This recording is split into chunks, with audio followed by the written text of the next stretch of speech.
السلام علیکم ورحمۃ اللہ وبرکاتہ۔ امید ہے ناظرین کرام آپ خیریت سے ہوں گے۔ میں ہوں محمد طیب قاسمی اور آپ دیکھ رہے ہیں طیب قاسمی آفیشیل یوٹیوب چینل۔ ناظرین کرام، پہلے آپ اس ویڈیو کو سنیے گا، اس کے بعد اس کے متعلق جو شریعت مطہرہ کا حکم ہے وہ آپ کے سامنے بیان کیا جائے گا۔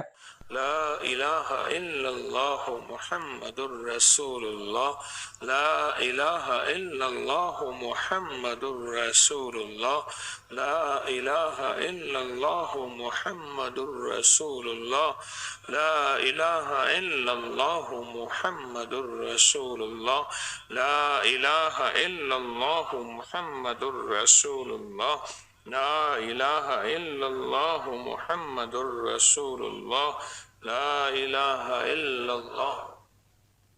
اب نیت کریں، یہ جو کلمہ یا اللہ میں نے پڑھا ہے یہ میرے دل میں امانت ہے، آخری وقت میں یہ امانت مجھے لوٹا دیں۔ میں نے بہت سارے بڑے علماء کو بھی دیکھا ہے کہ وہ اس طرح کا بیان دیتے ہیں کہ اگر کوئی شخص یہ چاہتا ہے کہ اسے مرتے وقت کلمہ نصیب ہو تو اس کو یہ طریقہ کار اختیار کرنا چاہیے کہ کلمہ پڑھ کر چاہے نماز کے بعد یا بغیر نماز کے اس کو اللہ تبارک و تعالیٰ کے پاس امانت رکھ دے۔ اللہ سے یہ کہے کہ اللہ اس کلمے کو میں آپ کے پاس امانت رکھ رہا ہوں، مرنے سے کچھ وقت پہلے مجھے یہ میری امانت مجھے لوٹا دینا۔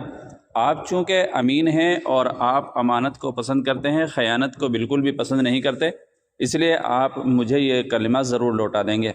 تو اس سلسلے میں شریعت مطہرہ کا حکم کیا ہے؟ کیا کسی حدیث پاک کے اندر اس طرح کی باتیں آئی ہیں کہ کلمہ پڑھ کر اگر اللہ تبارک و تعالیٰ کے پاس بطور امانت رکھ دے تو وہ کلمہ انسان کو موت کے وقت لوٹا دیا جاتا ہے؟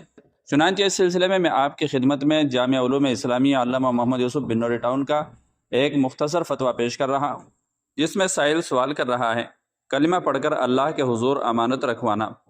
کسی دعا میں کلمہ پڑھ کے اللہ کے سپرد کر سکتے ہیں کہ یا اللہ یہ کلمہ میں بطور امانت کے آپ کے پاس رکھنا چاہتا ہوں، موت کے وقت مجھے نصیب فرما۔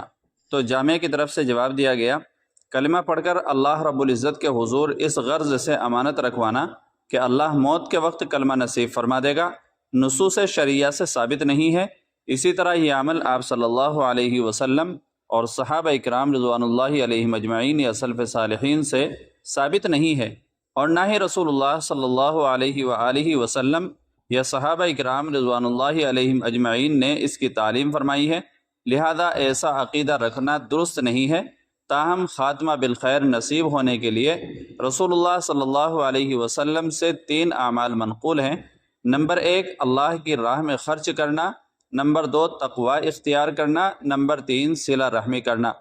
پس صورت مسئولہ میں حسن خاتمہ کے لیے مذکورہ بالا امور کا خاص اہتمام کرنے کے ساتھ ساتھ شرعی احکام کے مطابق زندگی گزارنے کی کوشش کرتے رہیں۔